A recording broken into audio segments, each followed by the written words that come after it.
Suatu pagi, dengan hembusan angin sejuk di daerah Tumapel, tiba-tiba terlihat seorang pemuda yang sedang tergeletak tidur di teras rumah. Tak lama kemudian, seorang laki-laki tua menghampirinya. Nak, bangunlah. Mengapa kau tidur di sini? Apa yang terjadi padamu?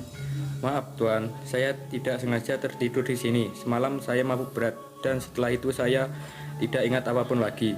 Perkenalkan, namaku Luh Gawe. Oh iya, lebih baik kau masuk ke rumahku dulu, nak. Saya Ken Arok. Mereka berdua pun berjalan memasuki rumah Logawe. Duduklah, Ken Arok. Aku ingin menyampaikan sesuatu padamu. Perihal apa Tuan? Aku sering mendengar namamu, bahwa engkau adalah pemuda yang gagah berani. Namun aku pula sering mendengar sifat burukmu. Jikalau engkau mau berubah, aku siap membantumu. Aku memiliki tempat yang baik untukmu. Di manakah tempat itu Tuan? Di tempat itu, engkau akan mengabdi kepada Paduka Tunggul Ametung, pemimpin daerah Tumapel. Ia sedang mencari pengawal pribadi, dan aku sangat yakin kau pasti diterima. Bagaimana mungkin Tuan dapat seyakin itu? Jangan panggil Tuan, panggil saja Paman, biar lebih akrab. Baik Paman. Keesokan harinya, Logawe mengajakkan Arok ke Tumapel untuk diperkenalkan kepada Tunggul Amentung. Di tengah ruang istana,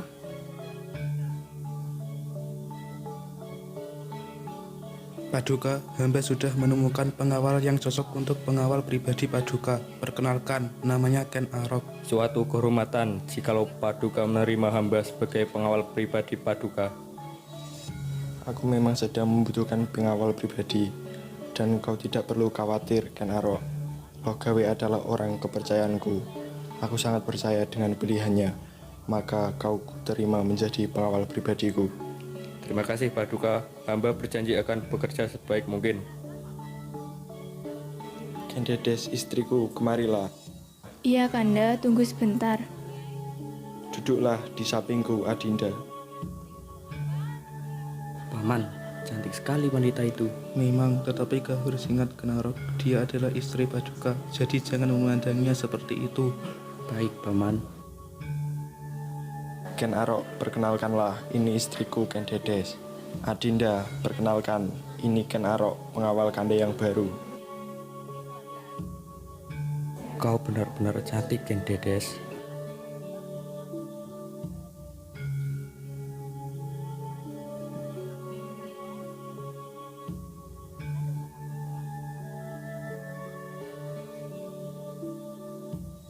Sungguh tampan pria itu. Siapa ya kira-kira namanya? Duh, apalagi senyumannya. Manis sekali. Kau ini kemana saja? Kau tidak tahu dia siapa? Memangnya dia siapa? Kau tahu? Jelaslah, aku tahu. Aku kan selalu tahu banyak hal, apalagi tentang pria tampan dia. Ya ampun, benar-benar tampan pria itu. Cepatlah katakan siapa dia. Kau pasti pura-pura tahu saja kan? Padahal sesungguhnya kau tidak tahu dia siapa. Siapa bilang dia itu adalah pengawal pribadi Paduka Tunggul Ametung yang baru? Benarkah? Itu artinya dia akan tinggal di sini. Berarti aku akan melihatnya setiap hari. Senangnya. Awas saja kalau ganjil di depannya. seorang dayang tiba-tiba datang menegur mereka berdua. Kalian sedang membicarakan apa sih? Sepertinya asik sekali. Oh ya ampun, hidangannya belum matang. Kalian ini bagaimana sih? Sebentar nanti makan malam. Tenanglah sebentar, ini sebentar lagi selesai, tenang saja. Tenang bagaimana? 15 menit lagi makan malam, cepat selesaikan. Iya, berisik. Beberapa hari kemudian, sekelompok dayang tak sengaja melihat Ken Arok sedang mengamati Ken Dedes dengan khusyuk dari kejauhan. Hei, lihatlah, sedang apa sih si tampan itu? Kau benar, sedang apa Ken Arok mengamati yang mulia Ken Dedes dengan tatapan seperti itu? Lihatlah, dia sesekali tersenyum memandang yang mulia. Kurasa dia sepertinya jatuh cinta kepada yang mulia Ken Dedes. Kamu ini bicara apa?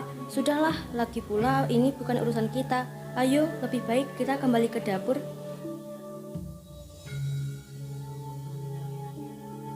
Seperti kebanyakan orang yang sedang jatuh cinta, Ken Arok pun ingin mencurahkan isi hatinya kepada orang yang mungkin mau mendengarkan curhatannya tentang Ken Dedes. Ken Arok pun menemui Loh Gawe.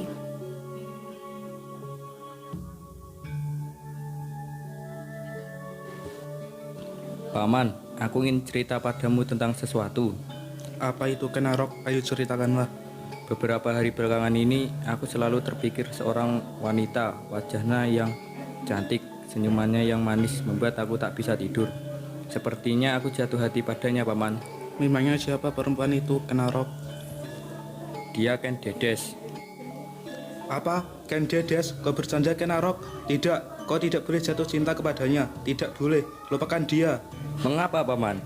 Mengapa aku tidak boleh jatuh cinta kepada Ken Dedes? Apa karena dia adalah istri majikanku? Memangnya aku salah mencintai istri majikanku? Aku tidak akan melupakannya. Tapi Ken Arok, Sudahlah, Paman. Aku pamit pulang. Tak butuh waktu lama, Ken Arok beradaptasi dengan lingkungan barunya. Ia tak hanya menjadi pengawal pribadi Tunggul Amentung, tetapi ia pun menjadi salah satu orang kepercayaan Tunggul Amentung. Aku ini tampan, gagah dan mempesona. Seharusnya aku yang duduk bersama Ken Dedes untuk memimpin Tumapel ini, bukan tuanmu yang lemah itu. Bahkan mengantar laporan pemerintah ke kota saja ia tak mampu. Selalu aku yang melakukannya, dan seharusnya aku yang menjadi dia. Sebaiknya dia mati. Ya, itu dia. Sebaiknya dia mati saja. Hahaha.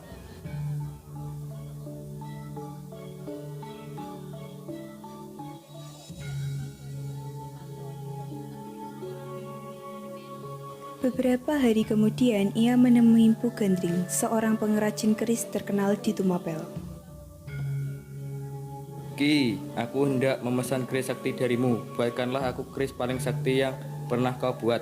Akan kubayar berapapun harganya. Baiklah anak muda, akan kubuatkan engkau keris sakti di jagat raya ini. Namun, mungkin waktunya agak lama, 5-6 bulan, baru engkau mengambilnya. Tak masalah, Ki. Yang terpenting kerisnya sesuai pesan aku, sakti. Baiklah kalau begitu aku pamit.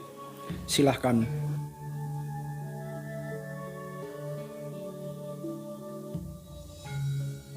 Tiga bulan kemudian, Aku harus menunggu 3 bulan lagi untuk menghabisi Tunggal Amentung. Oh tidak, itu terlalu lama. Sekarang aku sudah tidak tahan melihatnya membelai Ken Dedes. Tidak, aku harus menemui Mpu Gandring sekarang juga. Ken Arok pun menemui Mpu Gandring. Ki, bagaimana keris pesananku? Sabarlah wahai anak muda, sudah aku bilang aku butuh waktu 6 bulan untuk membuat keris ini. Jadi kau bisa datang kemari 3 bulan lagi. Tidak, Ki, itu terlalu lama. Aku tidak mau menunggu lebih lama lagi. Aku ingin mengambilnya sekarang. Tapi anak muda, keris ini belum sempurna. Aku sudah tidak peduli, sempurna atau tidak, aku ingin keris itu sekarang juga. Aku sudah tidak sabar menghabisi Tunggal Amentung. Apa?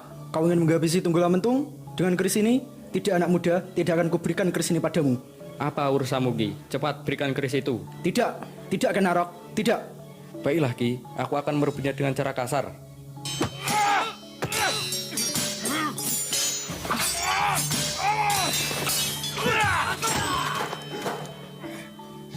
Benar-benar tak tahu untung kau Ken Arok. Keris itu suatu saat akan membunuhmu dan keturunan-keturunanmu. Camkan itu. Lalu Mpu Gandring pun meninggal, dan Ken Arok pun meninggalkan jasadnya yang sudah terkujur kaku sendirian sebelum ada yang melihatnya.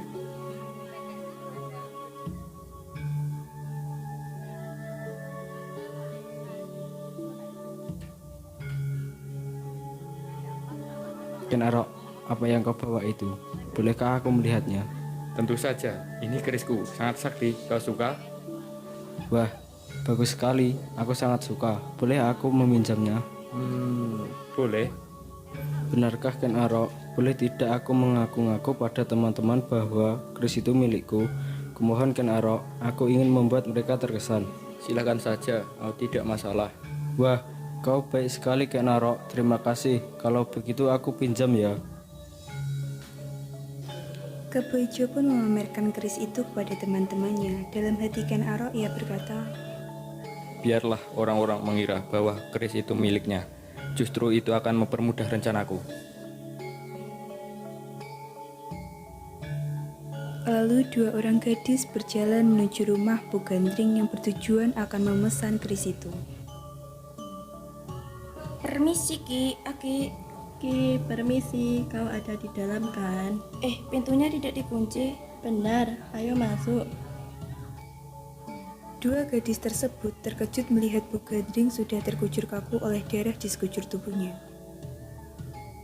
Ya Tuhan Ki, Bagaimana ini? Salah satu gadis memeriksa nadinya untuk memastikan dan ternyata ia memang telah meninggal. Lalu mereka mencari pertolongan kepada warga. Ada apa, Nona? Tolong kami Pak. Iya, tapi apa yang terjadi? Mari ikut saya Pak, Bu.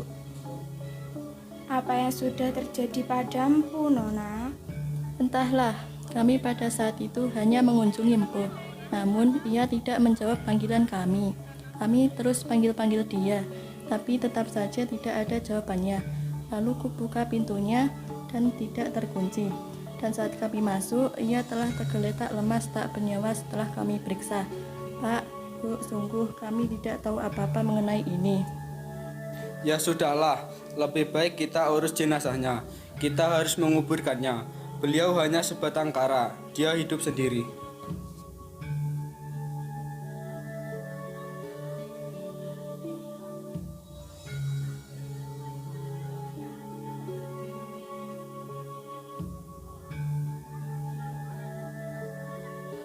Hei, lihatlah apa yang kubawa.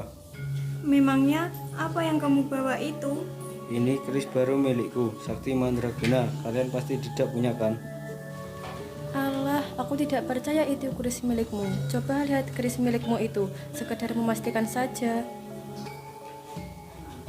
Wow, alangkah bagusnya keris ini. Bentuknya, lengkuknya, dan warnanya sangat mempesona, tetapi tidak termasuk pemiliknya. Alah, kau pasti bohong kan?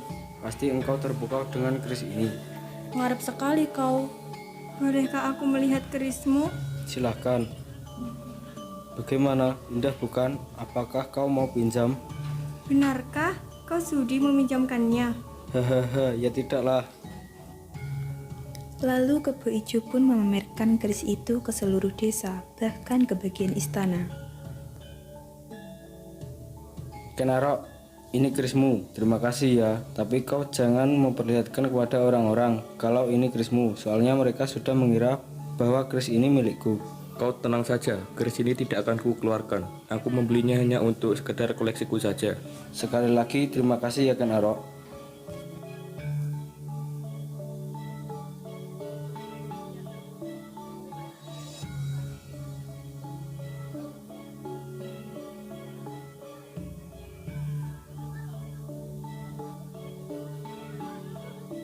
Dua hari kemudian di ruang kerja Tunggu Amentung. Kenarok, kemarin baru saja Tumapel mendapatkan penghargaan dari pemerintah kota. Sayangnya kau tidak mendampingiku kemarin, padahal penghargaan ini juga berkat bantuanmu. Tidak perlu berlebihan Paduka. Hamba sangat senang apabila hamba membantu Paduka. Paduka, itu ada serangga besar di punggungmu. Oh ya, tolong Kenarok, tolong singkirkan binatang ini. Kanda, apa yang telah kau lakukan kepada suamiku, Kenaro? Dengarlah Kendedes, aku melakukan ini untukmu, demi engkau. Untuk apa? Aku tidak menyangka kau begitu, Kenaro. Aku tahu kau tidak nyaman dengannya. Kau hanya menggunakan topeng kebohonganmu di depan umum. Kau sebenarnya tersiksa. Kau selalu menangis setiap malam. Aku tahu itu. Kau tahu dari mana, Kenaro? Tak penting. Yang terpenting aku sudah membebaskanmu dari laki-laki kecinan busuk ini. Kendedes hanya dia menangis tak tahu harus apa. Tolong jaga rahasia ini, Kendedes. Kendedes pun masih tak menjawab karena tangisannya yang mendalam terus berujung lama. Tak lama Ken Arok memanggil para prajurit di istana. Tolong prajurit, kemarilah. Apa yang terjadi dengan Paduka? Paduka telah dibunuh oleh seseorang. Dan Yang Mulia Kendedes telah menemukannya seperti ini. Dan tolong cari siapa pembunuhnya. Dia harus dihukum mati. apa yang bisa kami lakukan, sedangkan kami tidak tahu siapa pembunuhnya?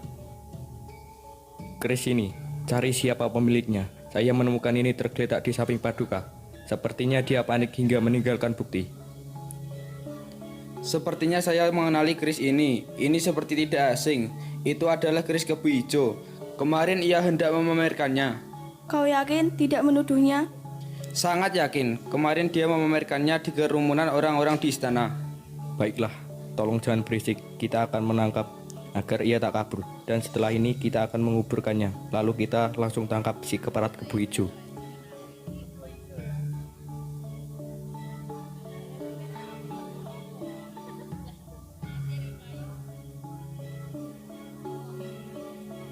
Kau masih marah padaku kan, Dedes?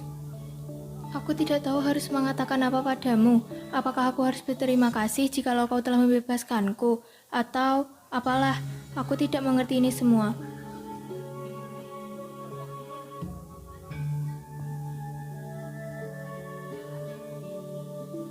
Dan kebu ijo diseret ke alun-alun. Jadi kau pembunuh Paduka? Bukan aku, Ken Arok. Sungguh bukan aku. Kamu tahu ini? Ini keris milikmu kan? Mereka para warga tahu kalau keris ini milikmu. Wahai warga dan semuanya, aku ingin mengatakan bahwa keris itu...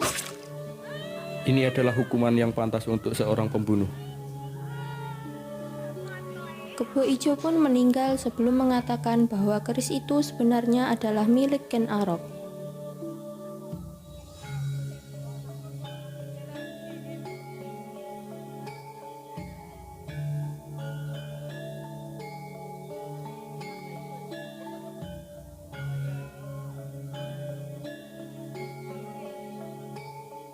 Beberapa minggu kemudian, Ken Dedes, sudah lama aku memendam perasaan ini padamu. Aku mencintaimu. Maukah kau menjadi istriku? Ya, aku bersedia. Ken Arok dan Ken Dedes pun akhirnya menikah. Ken Arok akhirnya naik tahta menggantikan Tunggul Amentung.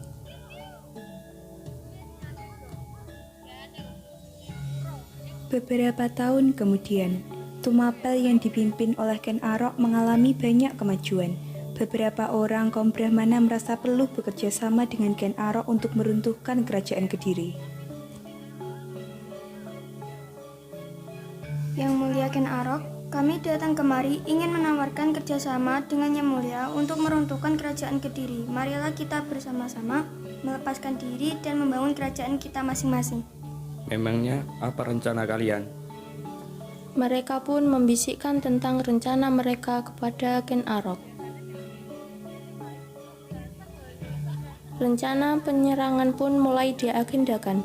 Akhirnya setelah dilakukan penyerangan, pasukan Kediri pun dapat dikalahkan Tumapel, melepaskan diri dari kerajaan Kediri dan berkembang menjadi kerajaan yang dikenal dengan nama Singosari. Anak dari Ken Dedes dan Tunggul Ametung mulai beranjak dewasa. Ia bernama Anusapati. Anusapati merasa Ken Arok pilih kasih. Ken Arok lebih menyayangi adiknya, Tohjaya. Ibunda, mengapa ayahanda seperti menyayangi Tohjaya daripada aku? Apa jangan-jangan benar apa yang aku dengar dari beberapa orang bahwa aku ini bukan anak kandung ayahanda? Benar nak, ayah kandungmu meninggal ketika kamu masih dalam kandungan. Ibu sengaja tidak memberitahumu karena ibu rasa itu lebih baik. Jadi ternyata apa yang mereka katakan itu benar. Pantas saja ayah lebih menyayangi Tohjaya. Kenapa ayah pada saat itu meninggal? Ayah kandungmu dibunuh oleh seseorang nak. Katakan padaku Bu, siapa pembunuhnya? Mengapa ibunda diam? Apakah ibunda menyembunyikan sesuatu dariku? Baiklah anakku, mungkin sudah saatnya kamu tahu, orang yang membunuh ayahmu itu adalah Ken Arok. Benarkah bunda? Aku tak percaya dengan semua ini. Benar nak, maafkan ibunda baru mengatakannya sekarang. Keparat, aku tidak akan membiarkan dia hidup. Tenang ibunda, dia harus membayar mahal apa yang ia lakukan. Jangan nak, kau tidak tahu bagaimana Ken Arok. Ibu hanya tidak mau terjadi apa-apa padamu. Tenanglah ibunda, aku tahu cara menghadapi orang seperti dia.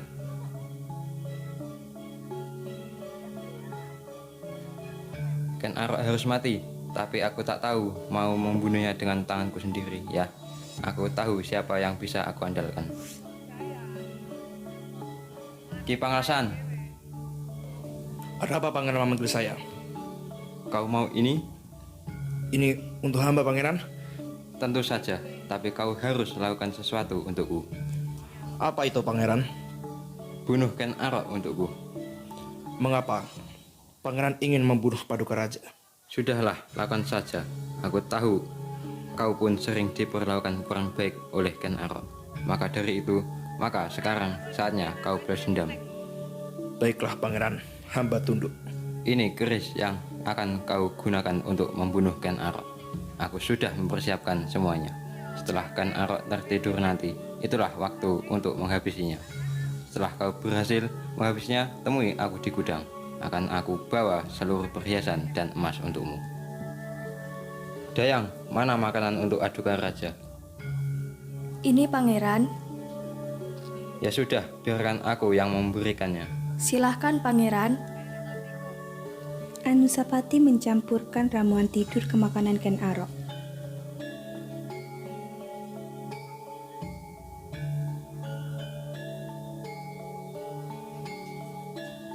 Ini ayahanda, makanan untuk Anda.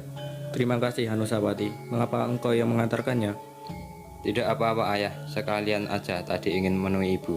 Aku kira ibu bersama ayah. Tidak, ibumu sedang keluar. Baiklah ayah, aku permisi.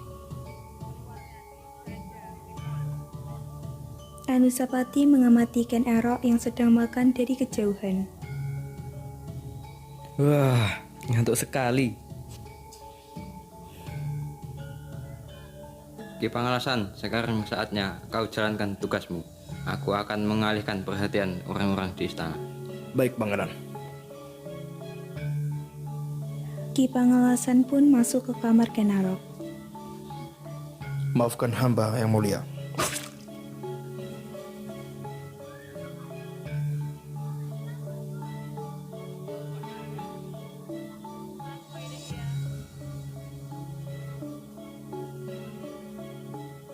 Bagaimana? Berhasil? Iya pangeran. Bagus sekali, Ki. Ini untukmu. Terima kasih pangeran. Ini kerisnya pangeran. Senang bekerja sama denganmu, Ki. Pangeran.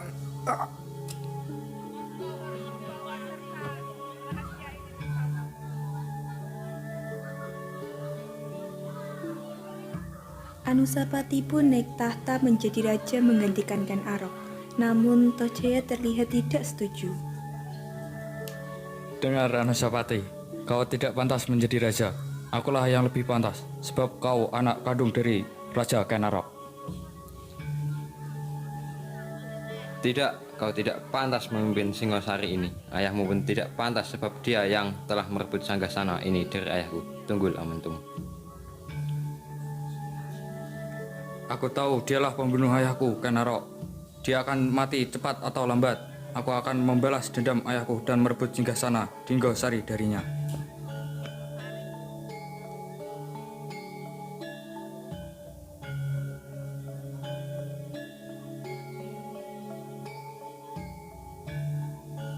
Larasati, aku tahu kau sakit hati dengan Anusapati karena dia telah mengkhianatimu dan lebih memilih wanita lain. Benar, aku memang sakit hati olehnya dan aku sangat benci padanya. Maka itu, aku ingin mengajakmu bekerja sama untuk menghancurkannya. Caranya?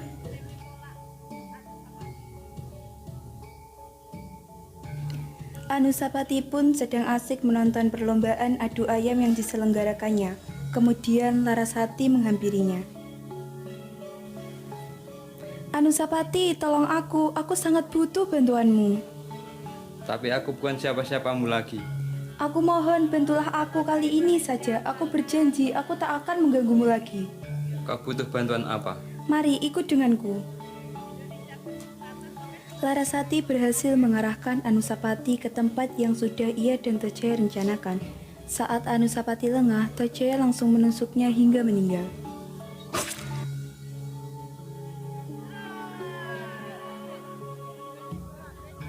Kertajaya pun naik tahta menjadi raja menggantikan Anusapati yang meninggal. Namun tak berlangsung lama sebab banyaknya mendapat protes dari warga dan elit istana. Akhirnya kursi kepemimpinan pun diduduki oleh Ranggawuni.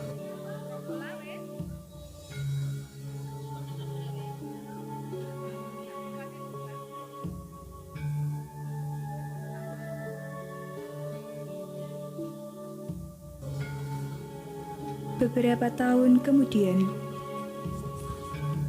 Wahai warga-wargaku, aku sudah tua. Aku akan mempercayakan Singosari ini pada putraku Kartanegara.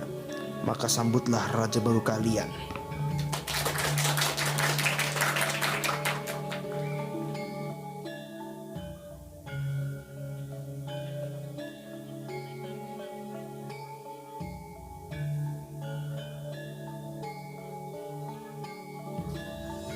pada masa pemerintahan Kertanegara, Singosari mencapai puncak kejayaannya. Aku ingin melakukan usaha perusahaan daerahku. Kuutus kau Mahesa Anabrang untuk memimpin ekspedisi ini. Kita harus menggulingkan kekuasaan kerajaan Sriwijaya. Kita juga harus mencegah pengaruh Cina.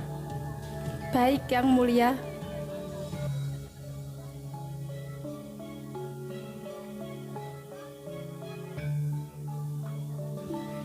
Mahesa dan pasukannya pun berangkat untuk melakukan ekspedisi yang diperintahkan Kertanegara. Namun ternyata Cina mengirimkan wakilnya untuk menemui Kertanegara untuk melakukan perjanjian damai.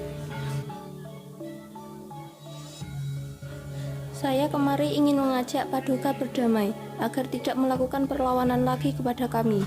Bagaimana, Paduka? Mohon maaf, saya tidak mau. Tapi Paduka, Silakan, pintu keluar di sebelah kiri.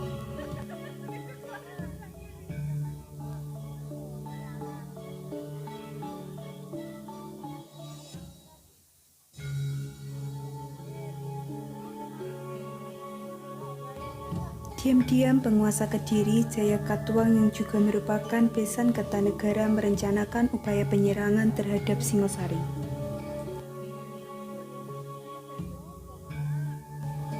Singosari sedang lemah. Banyak pasukan yang dikirim untuk ekspedisi Pamalayu. Ini saatnya kita melakukan penyerangan. Tapi Kanda, bagaimana dengan anak kita Ardajaya? Tenang istriku, anak kita pasti berpihak pada kita.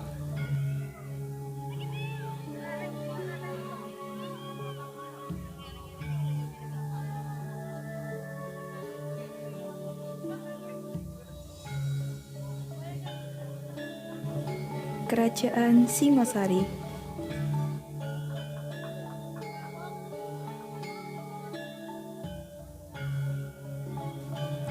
Salam hormat Paduka. Hamba mendapatkan kabar bahwa Jagakatwang lusa akan menyerang Singosari. Apa-apaan ini? Sialan. Kamu boleh pergi, Winarti. Kabari jika ada perkembangan.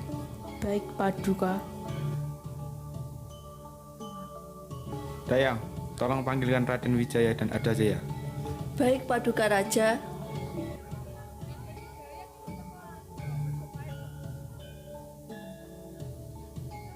Kediri lusa akan melakukan penyerangan kepada Singosari. Maka dari itu, aku mengutus kalian berdua untuk memimpin perlawanan ini. Baik, Ayahanda. Mengapa kau diam saja, Ardajaya? Aku tahu apa yang dalam benakmu. Oleh sebab itu, kuberi waktu 1 malam saja untuk berpikir.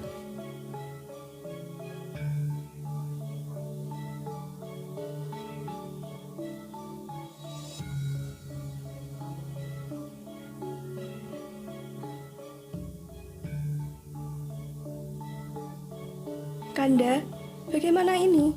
Apa Kanda akan berpihak pada ayah Jayakatwang? Dia tidak seharusnya mengibarkan bendera perang.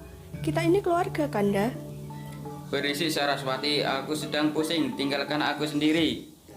Baiklah.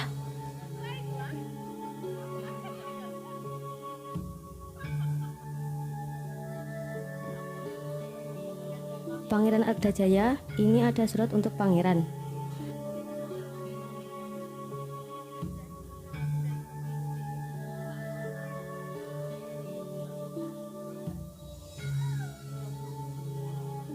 Ada apa, Lira? Kang Mas, kau harus ikut pulang denganku ke Kediri. Apa yang membuatku harus memilih Kediri daripada Singosari? Kang Mas, kau itu di sana tidak dianggap. Kartanegara lebih membanggakan menantu kesayangannya Wijaya daripada kau. Dan Kartanegara pasti akan lebih memilih Wijaya untuk menggantikannya menjadi raja daripada kau. Jadi lebih baik kau pulang ke Kediri. Kau benar adikku, tapi bagaimana dengan istriku? Tenang Kang Mas, semuanya bisa diatur.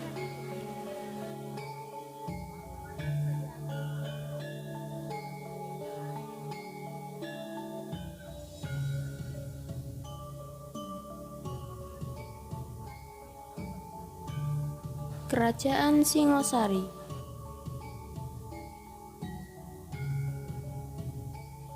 Hormat saya Paduka Raja. Ada apa Winarti? Hamba melihat Pangeran Ardajaya di Kediri. Beliau sudah bergabung dengan pasukan penyerangan Kediri. Sudah kuduga. Baiklah, kau boleh pergi Winarti. Baik Yang Mulia.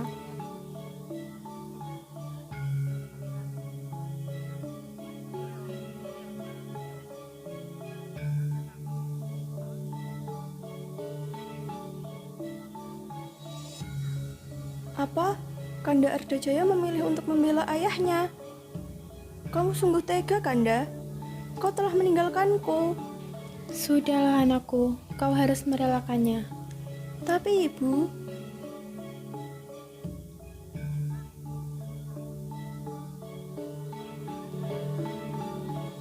Keesokan harinya, perang pun tak dapat dihindari.